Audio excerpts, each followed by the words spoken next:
pessoal, tudo no canal, mais um vídeo aqui da série Coisas Legais. E dessa vez aqui, pessoal, foi uma coisa não muito legal, mas foi legal pra gente. Também não foi, pra Caio foi, e pra mim foi, e pro meu pai não foi. E você vai ver que eu tô um pouco molhado, que Caio também tá molhada. Por quê? Por qual motivo? O motivo porque tudo aconteceu quando tava acontecendo uma festa. Lá, sabe aqueles holofotes lá em cima? Tudo bem, né?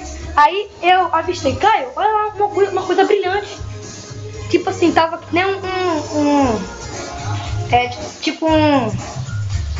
fogo.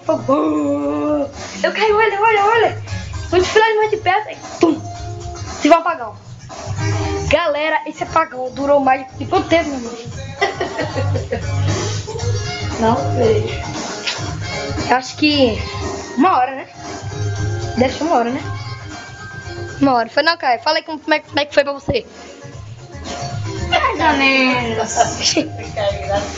Caio tá cansado, galera. Vai pra casa agora. Ele tá um pouco triste. Não é não, Caio? Tudo bem. Né? A vida é assim mesmo. Mas não tá chorando. Não. Então, galera, começou a chover aqui agora e eu não pude levar pro clarão porque tinha ladrões pela rua. Eu podia levar o meu celular, que eu falei no vídeo anterior, que eu tava gravando com o meu celular e eu não podia levar o meu celular pra rua. Aí a pessoa vinha e levava meu celular. Isso mesmo. Então o vídeo vai ficar por aqui, galera. Se gostou, comenta, curta, deixa o canal, deixa o like se gostou ou não. Se inscreve no canal se você não for inscrito. Se vai no próximo vídeo. Valeu, falou e tchau! Vamos lá, gente! Tchau, galera!